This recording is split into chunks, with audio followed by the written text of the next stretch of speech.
77 doğumluyum.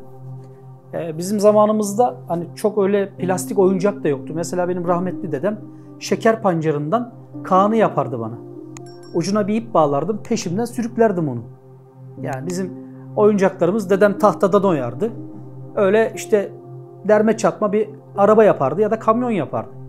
Şimdi o yüzden biz hani çocukluğumuzda da çok böyle plastik oyuncak görmedik.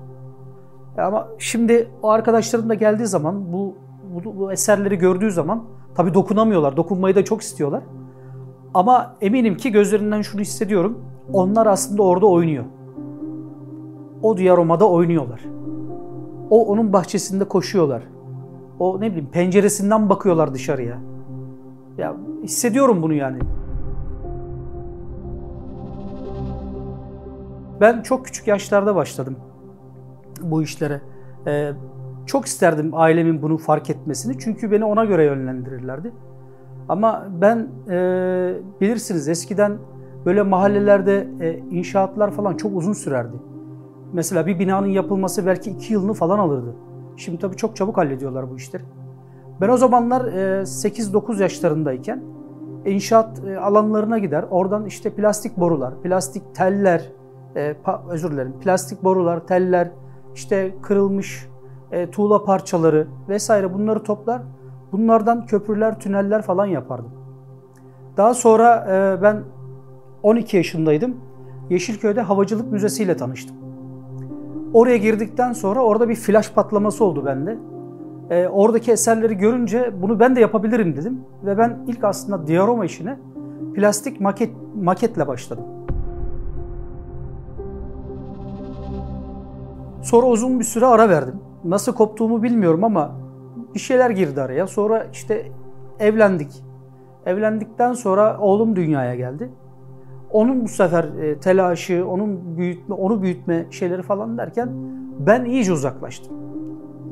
Bir gün şöyle bir şey oldu. Oğlumun anaokulundan böyle bir diorama değil tabi o zaman adını da bilmiyorum. Diorama ne olduğunu da bilmiyorum. Dediler ki hani böyle bir şey yapabilir misiniz? İşte bir ev yapın, bir şey yapın, bir el işi dersi gibi. Acaba mı falan dedim ve ben işte evdeki oğlumun oyuncaklarıyla bir şeyler yapmaya çalıştım. Geçmişten kalan izlerle. Sonra derken ya dedim şeyler var galiba bende dedim. Olabilir mi acaba dedim. Sonra tekrar işte bu işe başlayayım dedim. Ama bir şey gene önümü kesti. Gene olmadı. Ve günlerden bir gün 2016 Mayıs'tı sanıyorum. Bizim antremiz var. Antre hanım dedi ki ya bu antre dedi çok karışık dedi. Hani bunu bir toparlayalım falan. Tamam dedim. Bir pazar günü biz antreye girdik. Toparlıyoruz. Orada böyle köşede küçük gri bir takım çantası gördüm. Hatırladım ne olduğunu. İçini açtığımda içinden işte boya fırçalarım, eski Revel boyalar, ondan sonra kesme takımlarım işte vesaire falan. Bunlar çıkınca ikinci flash patlaması da orada oldu.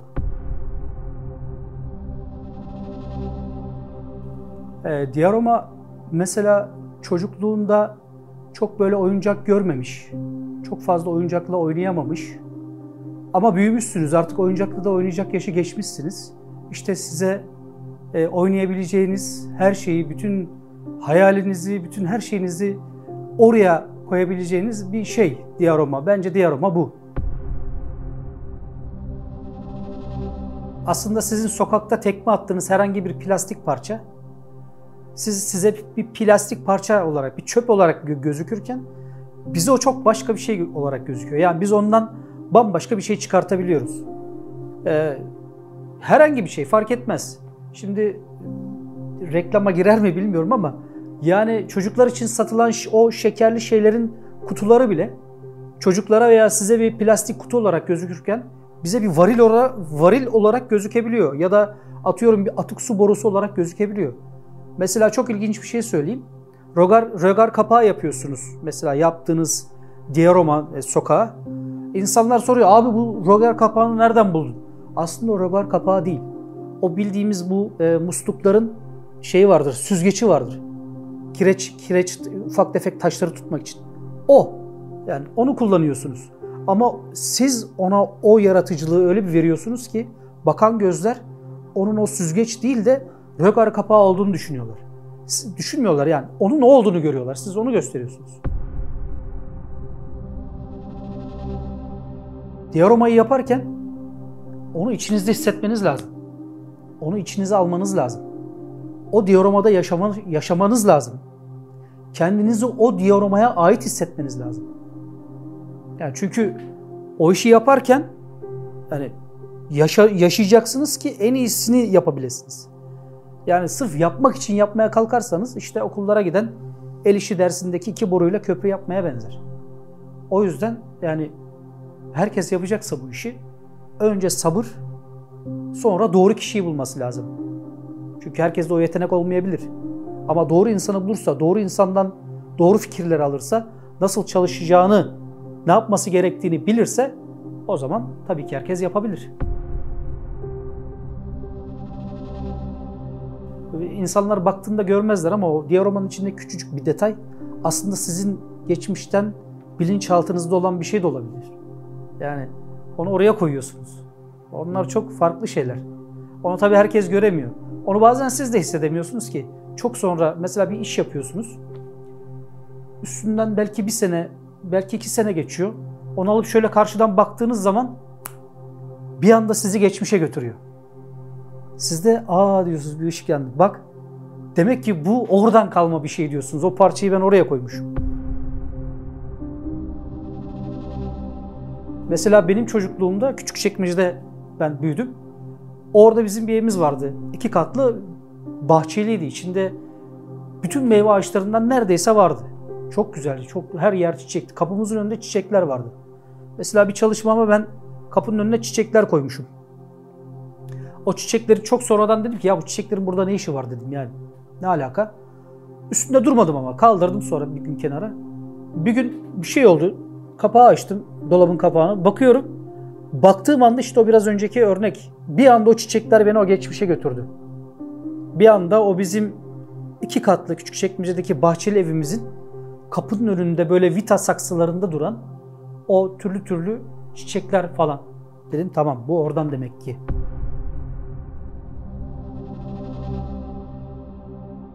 Hem Türkiye'deki hem Avrupa'daki ustalardan esinlendiklerim oluyor. Hayal dünyanıza da tabii başvuruyorsunuz. Bir de şöyle bir şey oluyor. Aslında evet bir şeyden esinleniyorsunuz ama ona başlarken şöyle oluyor. Hani evet bunu koymalıyım, evet şu da olmalı, gerçekte evet bu da vardı, bunun da olması lazım derken ya bu aslında kat kat. Siz hani bir şeye başlıyorsunuz kafanızda başka bir fikirle ama sonra bir bakıyorsunuz başka bir yere evrilmiş. Çok genç yaşta işe başlamış olmanın vermiş olduğu bir üstünde şey var. Bıtkınlık var. O yüzden hani istiyorum ki böyle doğa içinde, böyle tek katlı, böyle bir yerde yaşayayım ve o hayalim oluyor genelde. İster istemez yaptığım dioramalarda falan hep böyle tek katlı evler, bahçeli şeyler düşünüyorum. Hep böyle etrafı işte yeşillik olan, böyle yani onu hayal ediyorum. Yani orada yaşamak istiyorum. Esinlendiğim şey o oluyor genelde. Ya da işte mesela bir yere gidiyorsunuz. Tarihi bir yere gidiyorsunuz. Mesela atıyorum Beyoğlu diyelim. Beyoğlu'na gidiyorsunuz veya işte atıyorum Taksim'in arka sokaklarına gidiyorsunuz. Orada görmüş olduğunuz eski bir bina, eski bir ev veya bir sokağın köşesi. Esin kaynağınız bu olabiliyor. Bir gün geldim böyle hani kafamda çok bozuk. Ben ne yapayım bir şey yapmak istiyorum. Yani konuşmak istemiyorum ama hiçbir şey. Sadece atölyeye girip bir şey yapmak istiyorum ama yapasım da yok. Aldım yaptığım dioramalardan bir tanesini. Şimdi tabii narin şeyler olduğu için böyle elinizle çok fazla kurcalayamıyorsunuz. Hani aldım koydum karşıma. Sıkıntımı ona anlattım mesela. Yani ona döktüm içimi. Orada yaşadım çünkü o dioramanın bahçesinde, o bahçedeki bankta ben oturuyordum. O kapıyı ben açtım girdim içeriye. Biraz içeride oyalandım sonra tekrar çıktım. Sonra tamirhane var. Tamirhaneye geçtim. Yani tamirhanede bir şeyler yaptım. Ya şu olsaydı şöyle olurdu. Ya bak bu parça eksikmiş. Bunu mutlaka almalıyım diye düşündüm. Yani orada bir yarım saat orada ben bir dinlendim onunla.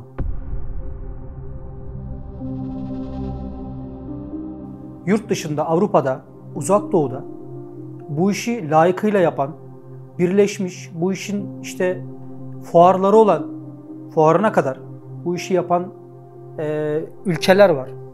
Uzak Doğu'da işte mesela Japonya, Kore, orada da çok mükemmel üstatlar var. Yani onlar bu işi yaparken biz neden Türkiye'de bunu yapmayalım?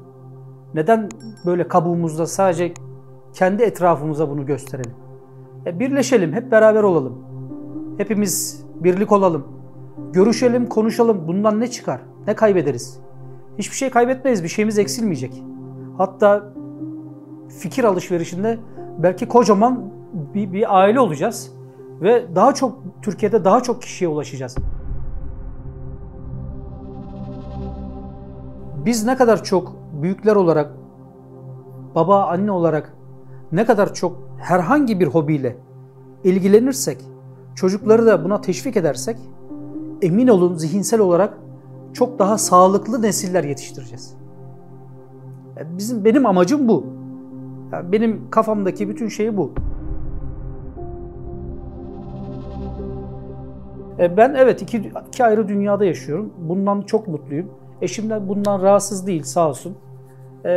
Bana da destek oluyor. Ya sağ olsun bana köşesini ayırdı. Onun kullandığı gümüşlüğü mesela ondan çaldım. Bütün eserlerimi oraya koydum tozlanmalarını istemediğim için. Evin muhtelif yerlerinde de eserlerim var. Mesela bir yeri temizlemeye kalksa dokunamıyor kızcağız haliyle. Hani incitirim, kırılır, bir şey olur falan diye ama hiç ondan tabii değerli değil. Önemli değil. Onlar da mesela 2 evladım var ama bunlar da benim çocuklarım. Mesela arkadaşlarım geliyor, istiyorlar. Ya şunu bana versene falan diye. Kıyamıyorum, veremiyorum yani. Çünkü onlar benim için gerçekten çok değerli. Hepsinde çok büyük emekler var. Yani harcadığım paralar falan önemli değil. Ya para zaten şeye harcıyorum genelde. Hani boyalara, fırçalara vesaire. Onun dışındaki her şeyi zaten sokaktan buluyorum. Onlar hani siz sokaktan bulduğunuz o plastik parçayı bambaşka bir dünyaya eviriyorsunuz ya. O yüzden kıyamıyorsunuz onu şey yapmaya. Çünkü oraya bambaşka bir duygu yüklüyorsunuz. Ona çocukluğunuzu yüklüyorsunuz. Ona gençliğinizi yüklüyorsunuz. Ona yaşadığınız bir anı yüklüyorsunuz.